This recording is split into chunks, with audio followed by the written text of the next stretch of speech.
नमस्कार दोस्तों। आज आपने देखा बाज़ार में कितना अच्छा एक मोमेंटम देखने को मिला। और मोमेंटम की कुछ वजह भी हैं। सबसे पहले तो हमारे दिमाग से ना एक बायस निकाल देना चाहिए हमें कि बाज़ार नीचे ही जाएगा या ऊपर ही जाएगा। मैंने कल भी आपको एक चीज़ बड़ी क्लियरली पॉइंट आउट करी थी कि आपको ट्रेडिंग करने से पहले कुछ पॉइंट्स पे नज़र बनाए रखनी है। आप पिछले 3 दिन से देखोगे तो क्रूड ऑयल आपका 80 टू 85 के रेंज में ही है।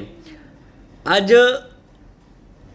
इंपॉर्टेंट फैक्टर क्या रहा बाजार में? इंपॉर्टेंट फैक्टर आज बाजार में रहा आपका यूएस 10 ईयर बॉन्ड यील्ड, जिसमें आपको ऑलमोस्ट 1% की गिरावट देखने को मिली, जिसकी वजह से आपका जो 3 सिलेंडर हैं इंडियन मार्केट को, इंडियन इक्विटी मार्केट को जो पुश देते हैं वो 3 सेक्टर देते हैं ऑफनली। फाइनेंशियल, जिसमें बैंक भी आ जाते हैं, दूसरा आपका आईटी और तीसरा रिलायंस। तो तीनों सिलेंडर ने आप काफ़ी अच्छा परफॉर्मेंस दिया, जिसकी वजह से आपने रेंज का ब्रेकआउट किया। अब मेरे हिसाब से आप मंडे भी गैप अप करोगे। अब आप बोल सकते हो कि बाज़ार यूएस बाज़ार 400 पॉइंट डाउन है। ये चीज़ मार्केट को हमसे पहले पता है, उसके बावजूद भी आप हाई ऑफ द डे बंद हुए हो। तो ये चीज़ अपने दिमाग से निकाल दो कि यूएस 300 पॉइंट डाउन है, 400 पॉइंट डाउन है। हर चीज़ का मार्केट हमेशा कॉग्निसेंस नहीं लेता। मतलब ये ज़रूरी नहीं है कि क्रूड ऑयल 80 से 85 रहेगा तो आप गिरोगे। अब चीज़ को समझो। यूएस में आपके मैंने कल भी चीज़ बताई थी कि सेमीकंडक्टर और चिप शेयर पे ओवर स्पेंडिंग हो गई है इंफ्रास्ट्रक्चर पे। तो वहाँ पे इस चीज़ का डर है कि वो result again and and repeat हो सकते हैं, क्योंकि 240% कमाना लोग 50 साल में नहीं कमाते जो 6 महीने में आईटी सेक्टर्स ने अमेरिका में दिया है। तो चीज़ों को समझें और उसके हिसाब से अपनी पोजीशन को इनबिल्ड करें। आज आप 5 मिनट का मैं आपको निफ्टी का चार्ट दिखाता हूँ।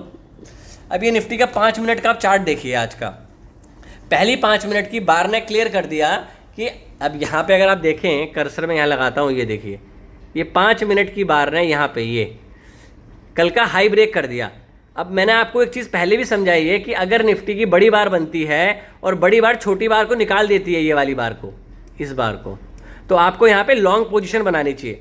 जैसे ये निकला, दूसरा कॉन्फिडेंस आपका क्या हुआ कि आप वैल्यू और रेंज के ऊपर खुले और आपने ये चीज़ निकाल दी, तो आपके पास इस कंजेशन जोन से पहले ही 5 मिनट में निकल गए।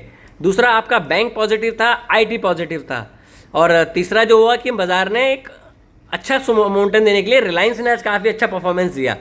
आप मंडे को भी गैप अप ही करोगे और हो सकता है आप खुलते बेशक नीचे आ जाओ, बट चांसेस ये हैं बाज़ार में कि कल आप इवन मंडे को एक गैप अप करोगे। और मेरे हिसाब से ये जो हाई वैल्यूएशन हो गया है उनमें एक प्रॉफिट बुकिंग हो सकती है, क्योंकि आप ये देखो कि यूएस ऊपर जा रहा था तो आप ऊपर नहीं जा रहे थे। आप हर 1-to-1 कोरिलेशन नहीं कर सकते किसी भी चीज़ का कि अमेरिका गिर रहा है या बाकी मार्केट गिर रहे हैं तो आप भी गिर रहे हो। आपने पिछले 2 साल में नेगेटिव रिटर्न दिए हैं बाज़ार में। आपने पिछले 2 साल में 2024 से 2026 तक आपने कोई रिटर्न नहीं दिया है बाज़ार में। तो इन चीज़ों को समझना बड़ा ज़रूरी है कि कब किस चीज़ का कॉग्निसेंस लेना है, कब नहीं लेना है। अब बाज़ार के ऊपर है, हो सकता है क्रूड ऑयल 90 हो जाए फिर भी आपका बाज़ार ऊपर जाए। तो अब चीज़ों को समझो। अब आईटी के लिए 2 तरीके से प्लस पॉइंट है। एक तो आपकी अगर क्रूड ऑयल बढ़ता है, करेंसी डेप्रिशिएट होती है, तो आईटी को डबल बेनिफिट है।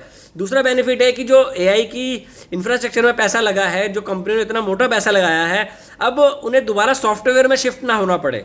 तो हो सकता है सॉफ्टवेयर में उतना शिफ्ट ना हो, बट आईटी एक इतना पिट चुका है तो उसमें एक शॉर्ट कवरिंग आप बोल सकते हो, या बोल सकते हो कि थोड़ा हाई वैल्यूएशन का सहारा आपकी इंडियन कंपनीज को मिल रहा है। तो मेरे हिसाब से आपको मंडे को भी गैप अप होना चाहिए। अगर आप 300-400 पॉइंट ही, अगर यूएस बाजार नेगेटिव भी बंद हो जाता है, इवन अगर 1000 पॉइंट बंद होता है तो बियॉन्ड द पॉइंट है, क्योंकि फिर आप डबल बंद हो जाओगे।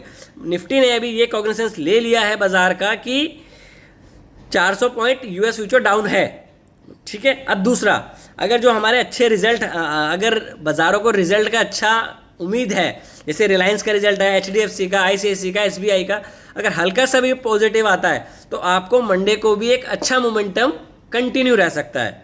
देखो, इस बाज़ार में सही गलत नहीं होता, इसमें होता है कि आपने एक्शन लिया कि नहीं लिया। चीज़ों को उसी नज़रिए से देखना कि आप हमेशा सही नहीं हो सकते, और आप गलत होते हो तो कितनी जल्दी उस चीज़ को आप इम्प्लीमेंट करते हो। आज मैंने 3 ट्रेड लिए शायद, और तीनों मैंने बाय की साइड ट्रेड लिए, एक भी मैंने शॉर्ट की तरफ ट्रेड नहीं लिया। क्यों? क्योंकि मार्केट में स्ट्रेंथ नज़र आ रही थी, इनहेरेंट स्ट्रेंथ थी। स्ट्रेंथ की मैंने आपको बताया कि आपके 3 पिलर हैं और तीनों पिलर में आज स्ट्रेंथ थी। अब वो रिजल्ट की वजह से हो, काफ़ी जैसे कॉन्ट्रैक्शन आपने किया है तो बाद एक्सपेंशन हो, पर एक्सपेंशन भी आपका 24,500 तक की जर्नी एक बार दिखा सकता है। तो मेरे हिसाब से मैंने आपको इस छोटे से वीडियो में ये चीज़ समझाने की कोशिश करी है कि आज आपके तीनों पिलर ने काम किया, जिस वजह से आप ऊपर गए। और ट्रिगर पॉइंट था आपका बॉन्ड यील्ड का 1% गिरना, जो कि ये दर्शाता है कि हो सकता है यूएस फेड रेट ना बढ़ाए। इस चीज़ को भी आप अपने ट्रेडिंग में इम्प्लीमेंट करें, और हमेशा क्रूड ऑयल को भी देखते रहेंगे तो भी आप ट्रेड नहीं कर पाएंगे।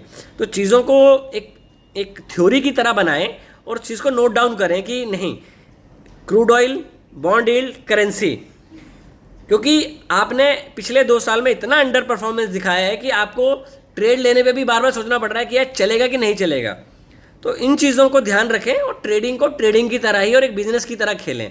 फिलहाल अभी के लिए इतना ही। वीडियो में कुछ इंटरेस्टिंग लगा हो तो वीडियो को लाइक करें और चैनल को सब्सक्राइब करें। Thank you, take care and trade well.